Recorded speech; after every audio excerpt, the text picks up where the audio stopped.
தமிழக மக்கள் சென்ற வருடம் பொங்கல் பரிசுகளோடு 1000 ரூபாய் கொடுத்தது போலவே இந்த வருடமும் எதிர்பார்த்து சென்றவருக்கு மிகப்பெரிய ஏமாற்றம்.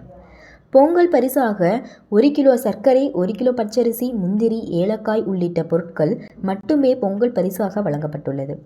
இந்த வருடம் 1000 ரூபாய் பொங்கல் பரிசாக வழங்கப்படவில்லை. பொங்கல் பரிசு தொகுப்புடன் 1000 ரூபாய் பணம் வழங்குவது குறித்து முதல்வர் மு.க.ஸ்டாலின் ஆலோசிப்பதாக தகவல் வெளியாகியுள்ளது.